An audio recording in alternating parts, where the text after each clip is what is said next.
everyone, welcome back to my channel. So today there is a big surprise for you guys. I have taken a very good initiative from my side for you all. देखिए ये एक tribute रहेगा मेरी तरफ से उन बच्चों को जो कोचिंग अफोर्ड नहीं कर सकते हैं या फिर जो लोग ऐसे हैं जिन्हें जीए से बहुत डर लगता है, तो उनके लिए ये मेरा छोटा सा ट्रिब्यूट है मेरी साइड से। एक्चुअली इस वीडियो में या फिर इस जर्नी में हम शुरू करने वाले हैं general awareness, complete general awareness. Okay, इसमें जितने भी सब्जेक्ट्स हैं वो सारा कुछ हम लोग इसमें कवर करने वाले हैं और आगे की स्लाइड्स में हम लोग देखेंगे कि हम लोग कैसे करने वाले हैं। ऑलराइट, तो without any further delay let's get started. तो देखिए ये कंटेंट है जीए का, ये पहले भी हम लोग कई बार डिस्कस कर चुके हैं, लेकिन यहाँ पे एक बार फिर से ब्रीफली देख लेते हैं। तो फर्स्ट है यहाँ पे हिस्ट्री, जहाँ पे आपको एंशिएंट, मिडिवल एंड मॉडर्न सारे पढ़ने होते हैं और ज़्यादातर वेटेज होता है मॉडर्न हिस्ट्री का। Then comes polity, geography, economics, science में पीसीबी, स्टैटिक एंड इन सब का बाप है करंट। ओके, देखिए अब 5-6 सालों से क्या हो गया है कि जो जीए का सेक्शन है वो थोड़ा सा करंट की तरफ ओरिएंटेड होता है, यानी कि इसमें ज़्यादातर क्वेश्चंस करंट अफेयर्स के होते हैं। और मैंने आपको स्ट्रैटेजी बताई थी करंट अफेयर्स पढ़ने की। आपको यूपीएससी के स्टूडेंट नहीं हैं, आपको ज़रूरत नहीं है कि आप द हिंदू बैठ के पढ़ने लगें। बस जो छोटी छोटी वीडियोस की कंपाइलेशन होती है, बुक्स, अपॉइंटमेंट्स, अवार्ड्स, जो भी रिसेंट में कुछ भी हो रहा है वो आप पढ़ रहे हैं, तो that's enough for you. Trust me guys, that's very very enough for you. Okay, one day exam में इससे ज़्यादा, क्योंकि आपको कुछ भी ज़्यादा जानने या पढ़ने की ज़रूरत नहीं है। तो फ़िलहाल आपको सिर्फ इतना ही पढ़ना है। लेकिन क्या होता है कि इतने कम नंबर के लिए आई कैन अंडरस्टैंड कि कितना टीडियस, डल और बोरिंग काम होता है कि इतने ज़रा से नंबर के लिए आप इतने सारे सब्जेक्ट को कवर करें, उसके बाद उसके सारे क्वेश्चंस प्रैक्टिस करें, इतना कुछ याद करने को होता है, वो सब भी आप याद करें। तो आई कैन अंडरस्टैंड कि ये बहुत ज़्यादा बहुत मुश्किल काम होता है एक्चुअली। और मैंने भी बहुत बार छोड़ा है एक्चुअली, ऐसा नहीं है कि मैं बहुत अच्छी हूँ, मैंने भी बहुत बार जीए छोड़ी है। लेकिन देखिए कई बार होता है कि वो जो आप छोड़ के जाते हैं और फिर आप थोड़ा-सा, जब आपने मेहनत नहीं की तो आपके कम नंबर आते हैं तो आपको इतना बुरा भी नहीं लगता है। लेकिन कई बार होता है कि उन्हीं 2-3 नंबर की वजह से आपका सिलेक्शन रुक जाता है। और जिनका ऐसा हुआ है पहले, आई नो वो समझ सकते हैं कि ये कितनी हार्ड फीलिंग होती है, कितनी ज़्यादा टफ फीलिंग होती है ये। तो इसलिए आई थॉट कि हम लोग जीए पूरा पढ़ेंगे। हम क्या करते हैं कि बस मोटा-मोटा पढ़ लेते हैं और एग्ज़ाम में जाने के बाद बस यही दुआ करते हैं जो पढ़ा है वही आए। लेकिन प्लीज़ आप ये बताइए कि क्या आपका लक इस हर बार इतना अच्छा हो सकता है कि आप जो पढ़े हैं सिर्फ़ वही आएगा पेपर में? नहीं ना? तो इसलिए ये चीज़ करना बहुत ज़रूरी है। इसमें हम लोग एक्चुअली एक सब्जेक्ट उठाएँगे, उसका सारा कुछ थ्योरी देखेंगे। अगर आपने एक बार देखा भी है और फिर आप एग्ज़ाम में बैठे हैं, कभी भी अगर आपको वो क्वेश्चन दिखाई देगा, 4 ऑप्शंस हैं आपके पास, तो कहीं न कहीं वो चीज़ आपको क्लिक करेगी। आप उसका देखिए, आपको वहाँ पे लिखना नहीं है सही आंसर, आपको सिर्फ़ फाइंड आउट करना है, दैट्स इट। आपको सिर्फ़ फाइंड आउट करना है, वो आपको पहचान बनानी है अपनी, ओके?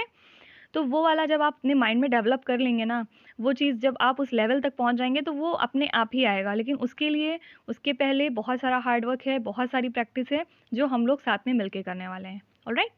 तो ये हो गई कंटेंट की बात। देन मूविंग ऑन, सबसे पहले आई एम प्लानिंग कि हम लोग फिज़िक्स से स्टार्ट करते हैं। देखिए इसमें फ़िज़िक्स का वेटेज बहुत कम होता है, हर पेपर में 2 या 3 क्वेश्चन से ज़्यादा नहीं आता है और जो सिलेबस है वो भी बहुत ईज़ी है, 10-12 तक का ही सिलेबस है और बहुत ही ईज़ी चैप्टर्स हैं, आपने सब कुछ पहले से पढ़ रखा है, सिर्फ एक बार ज़रूरत है कायदे से रिवीजन की। ओके, सब कुछ मैं आपको लिख के दूँगी, समझाऊँगी, पढ़ाऊँगी और उसके बाद आपका काम है सिर्फ़ और सिर्फ मुझे फ़ॉलो करना, दैट्स इट। ओके? तो और जो भी पैटर्न मैं फ़ॉलो कर रही हूँ, जैसे सपोज़ मैं फ़िज़िक्स से स्टार्ट कर रही हूँ अभी, अगर आपको लगता है कि मुझे कोई और पैटर्न फ़ॉलो करना चाहिए, मुझे अभी तुरंत-तुरंत कोई और सब्जेक्ट स्टार्ट करना चाहिए, तो you can always tell me, okay? Your suggestions are heartily welcomed every time, alright? तो देखिए सबसे पहले हम लोग क्या करेंगे, कोई भी एक सब्जेक्ट उठाएँगे, उसका पूरा कंप्लीट थ्योरी पढ़ने वाले हैं and after that her chapter के बाद उसके उस चैप्टर से रिलेटेड बहुत सारे प्रैक्टिस क्वेश्चंस करेंगे एंड देन लास्ट में जो भी एसएससी ने उस चैप्टर से रिलेटेड क्वेश्चंस पूछे हैं वो हम लोग प्रैक्टिस करेंगे, सारे प्रीवियस ईयर क्वेश्चंस। तो मेरे ख्याल से अगर आपने इतना फॉलो कर लिया, आई डोंट थिंक कि आपको इससे ज़्यादा कुछ भी करने की ज़रूरत है और इसका भी कोई बर्डन नहीं रहेगा आपके ऊपर। ऐसा नहीं है कि आपको एक ही दिन में पूरी फिजिक्स ख़त्म करनी है, एक ही दिन में पूरा पॉलिटी ख़त्म करना है, ऐसा नहीं है। जैसे भी आपको जो सही लगे, मैं वीडियोज़ अपलोड करूँगी, आप अपने हिसाब से उसको देख सकते हैं या फिर आप मुझे भी थोड़ा सा आइडिया दे सकते हैं कि मैं कितने दिन पे वीडियोज़ अपलोड करूँ या एक ही दिन में आपको बहुत सारे चैप्टर्स चाहिए, तो ये चीज़ आप मुझे बता सकते हैं। ऑलराइट? देन लास्टली देखिए, ये वाली वीडियोस जो हैं मेरी, ये किस एग्ज़ाम्स को टारगेटेड है ये मैं बता दे रही हूँ। SSC, CGL, CHSL, MTS, NTPC, steno या फिर कोई भी वनडे एग्ज़ाम जिसमें जनरल अवेयरनेस आता है, जो भी अभी मैंने सब्जेक्ट शुरू में दिखाए थे, हिस्ट्री, पॉलिटी, ज्योग्राफी वाला, अगर ये मेंशन है आपके सिलेबस में, then you can refer to this videos, okay.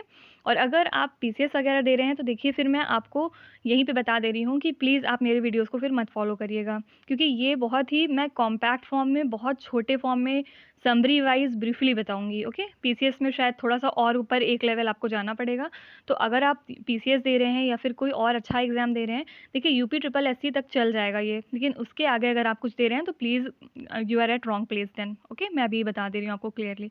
इसके अलावा देखिए एक चीज़ और मैं बताना चाहूँगी, I am not a professional teacher, I am not a professional YouTuber as well. बस मेरा ये चैनल बनाने का एक मोटिव था कि जो भी मेरे पास नॉलेज है, एक्सपीरियंस है, वो मैं आपके साथ शेयर करूँ। जो भी मेरे नोट्स हैं या जो भी मैंने अभी तक समझा है, जाना है एग्ज़ाम्स के बारे में, बस ये शेयर करना है मुझे आपके साथ, दैट्स इट।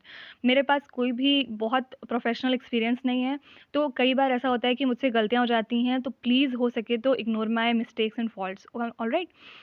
एंड इसके अलावा अगर आप कोई भी सजेशन देना चाहते हैं मुझे, तो you are always welcome on this channel. And please like and subscribe to my channel. So आज के लिए बस इतना ही। बहुत जल्दी हम लोग इसका मतलब कल तक ही कर लेंगे चैप्टर 1, और लेक्चर 1 रहेगा वो इंट्रोडक्शन पार्ट फिज़िक्स का। उसमें हम लोग सबसे पहले सिलेबस देखेंगे, ऑलराइट। अच्छा, मुझे आप बताइए कि कितने एसएससी के बच्चे यहाँ पे ऐसे हैं जिन्होंने फ़िज़िक्स का सिलेबस कभी देखा है कायदे से, जो एसएससी में दिया हुआ है? तो आई डोंट थिंक कि बहुत सारे बच्चे होंगे, 5% बच्चे ऐसे होंगे जिन्होंने देखा होगा सिलेबस। तो देखिए ये बहुत इंपॉर्टेंट है, आप जिस चीज़ को टारगेट करने जा रहे हैं, जिस चीज़ के ऊपर अटैक करने जा रहे हैं, सबसे पहले ज़्यादा ज़रूरी है कि आप उसके बारे में जानिए। पूरे तरीके से आपको पता होना चाहिए कि आपके दुश्मन के बारे में क्या है, किसको आप अटैक करने जा रहे हैं, ये सब कुछ आपको पता होना चाहिए। Only then you will play well, alright. तो with this I am ending up this session, और मिलेंगे हम लोग फर्स्ट वीडियो में, जो फिज़िक्स का इंट्रोडक्शन वीडियो होगा। उसमें हम लोग सारे के सारे कंटेंट का डिस्क्रिप्शन होगा उसमें, वो हम लोग डिस्कस कर लेंगे। एंड इसके बाद हम लोग फर्स्ट चैप्टर से स्टार्ट करेंगे। और अगर आप चाहते हैं कि मैं फ़िज़िक्स अभी नहीं स्टार्ट करूं, कोई और सब्जेक्ट स्टार्ट करें अभी, तो you can always tell me, okay. So stay tuned for the next video. Till then, bye bye.